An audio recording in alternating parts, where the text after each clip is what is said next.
यह कहानी है कृष्णा की, जो एक मासूम बच्चा था। उसे भगवान कृष्ण अपने बड़े भाई की तरह लगते थे, इसीलिए वो उन्हें भैया कह के बुलाता था। कृष्णा को जन्म देते ही उसकी माँ गुजर गई थी। बाद में पिता का भी स्वर्गवास हो गया था। बस एक बूढ़ी दादी थी। बेचारी दादी पोता बड़ी मुश्किल से जी रहे थे। जब कृष्णा 5 साल का हुआ तो दादी को उसकी पढ़ाई की चिंता हुई। उन्होंने गुरुकुल में गुरुजी से प्रार्थना की। गुरुजी निःशुल्क पढ़ाने के लिए तैयार हो गए, लेकिन विद्यालय जंगल के उस पार था। कृष्णा और उसकी दादी जंगल के इस पार के गांव में रहते थे।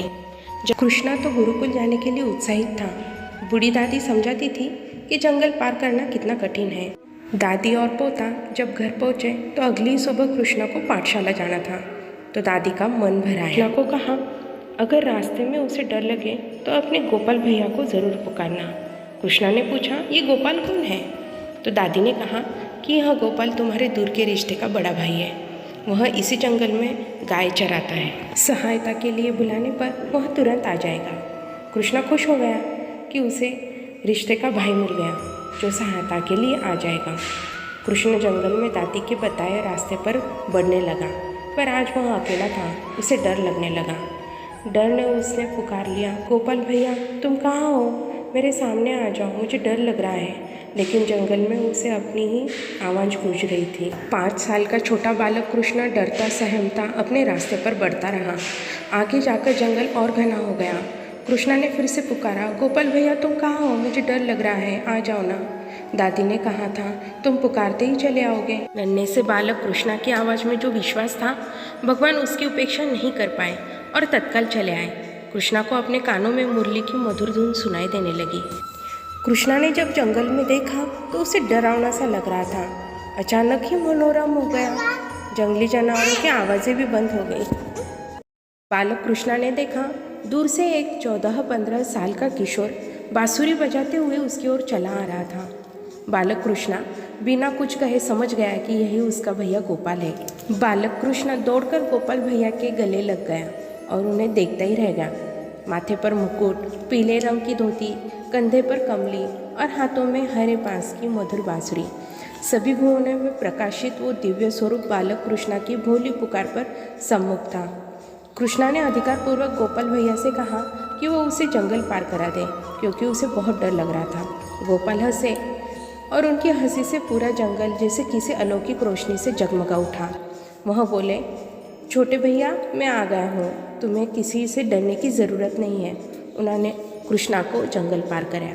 कृष्णा ने कहा, आप तो मेरे बड़े भैया हैं। छोटे भाई की सहायता को शाम को भी ज़रूर आ जाना, वो भी बिना पुकारे। आप मुझसे प्रेम तो करते हो ना, तो ज़रूर आओगे। लीलाधारी ने चिर परिचित मुस्कान बिखेरी। उनकी मुस्कान से जंगल में मंगल हो गया और फिर वह बोले, कृष्णा तुम अपने सारे भय को त्याग दो।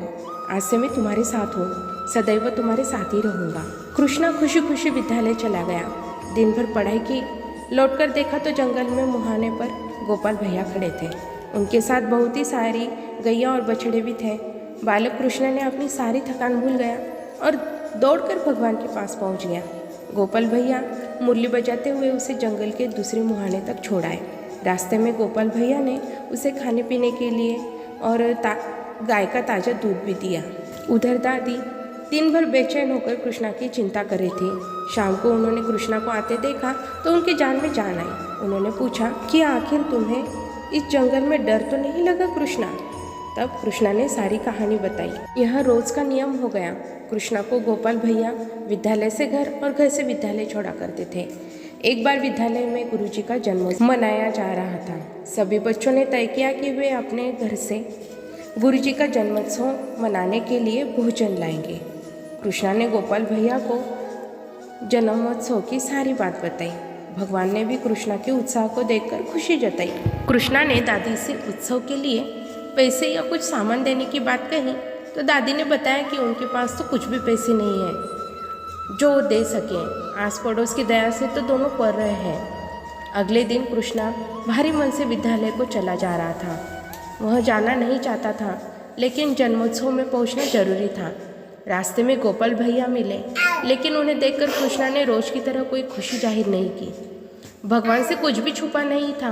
उन्होंने भोले बनकर कृष्णा से पूछा, छोटे भैया तुम दुखी क्यों हो? तो कृष्णा ने अपनी गरीबी की व्यथा सुनाई और कृष्णा की आंखों में आंसू भर आए। भगवान से ये देखा नहीं गया। उन्होंने एक छोटी सी मिट्टी की लुटिया में दूध भरा और गोपाल को दे दिया। गोपाल खुश हो गया कि चलो आखिर उसके पास कुछ न कुछ तो है उपहार देने के लिए। आखिर उसे खाली हाथ तो विद्यालय नहीं जाना था। कृष्णा जब विद्यालय पहुंचा तो उसने गुरुजी की पत्नी को दूध की लुटिया दे दी। इतनी छोटी लुटिया में दूध देकर गुरु पत्नी मुस्कुराई और बाकी के काम करते हुए उस दूध के बारे में भूल गई। कृष्णा जानना चाह रहा था कि उसके उपहार का क्या इस्तेमाल किया जा रहा है, इसलिए वो बार बार झाँक कर देखता कि दूध कहाँ रखा है, क्या इसे गुरुजी पिएंगे या किसी और काम में आएगा। गुरु माता से भी भोलेपन में उसने यह बात कई बार पूछ ली। इससे नाराज होकर गुरु पत्नी ने दूध की लुटिया उठाई और खीर के बर्तन में पलट दी। सोचा कि लुटिया अभी खाली हो जाएगी तो उठाकर दूर फेंक दूंगी। कृष्णा को भी यह संतोष हो जाएगा कि उसकी दूध की लुटिया का कुछ इस्तेमाल खीर बनाने में हो गया।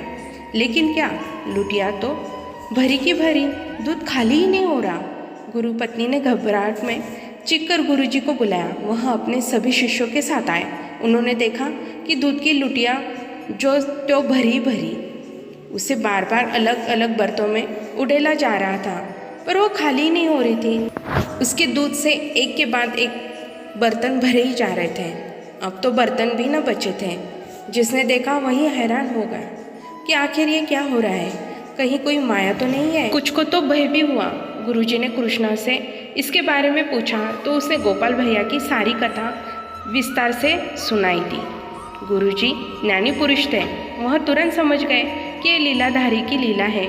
उन्होंने तुरंत कृष्णा के चरण पकड़ लिए और भगवान के दर्शन की इच्छा जाहिर की।